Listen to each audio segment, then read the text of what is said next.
మహాగణుడును మహోన్నతుడును పరిశుద్ధుడును నిత్య నివాసి అయిన యేసుక్రీస్తు పరిశుద్ధ నామమున ఈ ఉదయకాల శుభములు మీకు తెలియజేస్తున్నాను.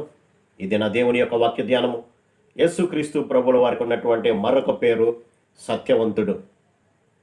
ఆయన గురించి సమూయేలు మొదటి గ్రంథము 15వ అధ్యాయం 29వ వచనంలో రాస్తూ, ఇశ్రాయేలీయులకు ఆధారమైనటువంటి వాడు నరుడు కాదు, ఆయన అబద్ధం ఆడడు అని అంటాడు. అవును ప్రియులారా, యేసుక్రీస్తు ప్రభువుల్లో అబద్ధము అనేది లేదు. ఆయన అంటున్నటువంటి మాట నేనే సత్యాన్ని అని అంటున్నాడు. కాబట్టి ఆయన మాట్లాడడానికి నరుడు కాదు, అబద్ధం ఆడటానికి.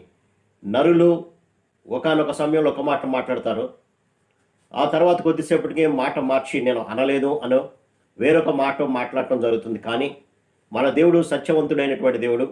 ఆయన నోట ఏ కపటము ఏ అబద్ధము లేదు.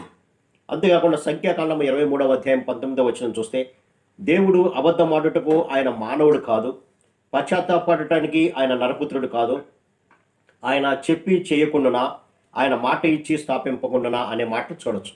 కాబట్టి ఆయన చెప్పాడు అని అంటే చేస్తాడు, అలాగే ఆయన మాట ఇచ్చాడంటే దాన్ని నెరవేర్చేటువంటి దేవుడుగా ఉంటున్నాడు.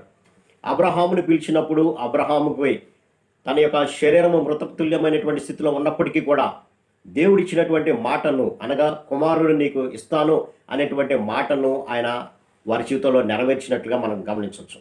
ఆయన అబద్ధం ఆడేటువంటి వాడు కాదు. అంతేకాకుండా ఈనాటి మనందరికీ కూడా ప్రభు ఇస్తున్నటువంటి మరొక వాగ్దానము లేదంటే మాట ఏమిటంటే నిత్య జీవము. ప్రియులారా, యోహాను మొదటి పత్రిక 2వ అధ్యాయము 25వ వచనాన్ని చూస్తే, నిత్య జీవము అనుగ్రహించున్నది ఆయన తానే మనకు చేసినటువంటి వాగ్దానము. అవును, ఆయన మాట ఇచ్చి నెరవేర్చేటువంటి సత్యదేవుడు అయి ఉంటున్నాడు. మనందరికీ ఇచ్చినటువంటి మాట ఏంటంటే నిత్య జీవము. నిత్య జీవము అనగా మరణము లేనటువంటి స్థితి, సమాధానము శాంతి కలిగినటువంటి స్థితి. ప్రియులారా, అది ఎవరిస్తారు అంటే ఈ లోకంలో నీకు ధనం ఇవ్వలేదు, అలాగే నీకున్నటువంటి పేరు ప్రఖ్యాతులు ఇవ్వలేవు, అలాగే నీకున్నటువంటి అధికారము ఇవ్వలేవు. కానీ దేవుడు మాత్రమే నిత్య జీవము అనే దాన్ని మనకు అనుగ్రహించాడు. ఆ నిత్య జీవము పొందుకోవాలి అంటే క్రీస్తునందు విశ్వాసం ఉంచాలి. అందుకనే యోహాను సువార్త 3వ అధ్యాయము 16వ వచనాన్ని కనుక మనం గమనించినప్పుడు, దేవుడు లోకమును ఎంతో ప్రేమించెను కాగా ఆయన అద్వితీయ కుమారుని యందు విశ్వాసం ఉంచు ప్రతి వాడు నశింపక నిత్య జీవం పొందినట్లు ఆయనను అనుగ్రహించెను అనే మాటను మనం చూడొచ్చుకున్నారు.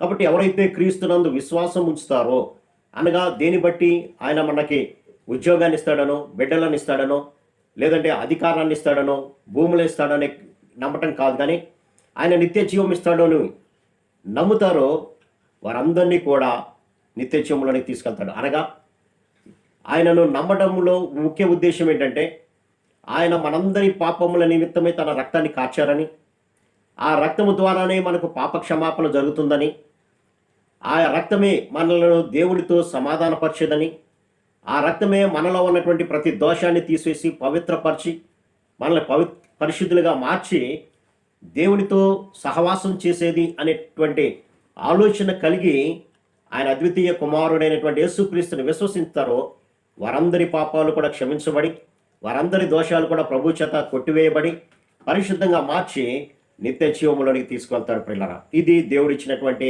వాగ్దానం.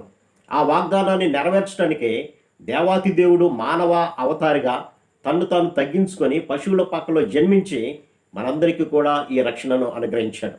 ఆయన ఆనాడు మాట ఇచ్చినటువంటి సత్యదేవుడు కాబట్టి ఆ సత్యమైనటువంటి వాగ్దానాన్ని నెరవేర్చడానికి ఆయన భూమి మీదకి నరావతారిగా వచ్చి మనందరి పాపముల నిమిత్తమై ఆయన శరీరాన్ని నలగగొట్టుకొని ఆయన చిందించినటువంటి రక్తము మనల్ని శుద్ధి చేస్తుంది ప్రియులారా. కాబట్టి ఆ రక్తమునందు విశ్వాసం ఉంచి మన ప్రతి అవిధేయత, ప్రతి పాపం ఆయన సన్నిధిలో ఒప్పుకొని విడిచిపెడతారో వారందరికీ కూడా నిత్య జీవము అనుగ్రహించబడుతుంది.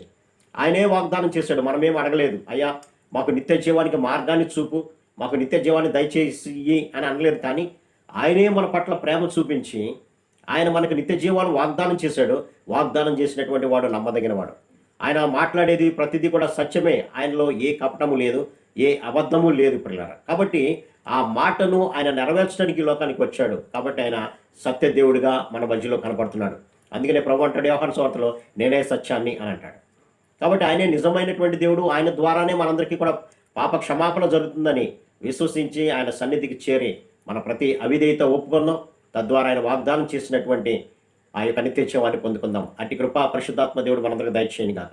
ఆమేన్. ప్రార్థన. సర్వశక్తుడా ప్రేమ గల మా తండ్రి, సత్యదేవుడుగా మీరు ఈ లోకానికి వచ్చి మా అందరి యొక్క పాపాలను తీసివేసి నిత్య జీవాన్ని ఇస్తానని వాగ్దానం చేశారు ప్రభా.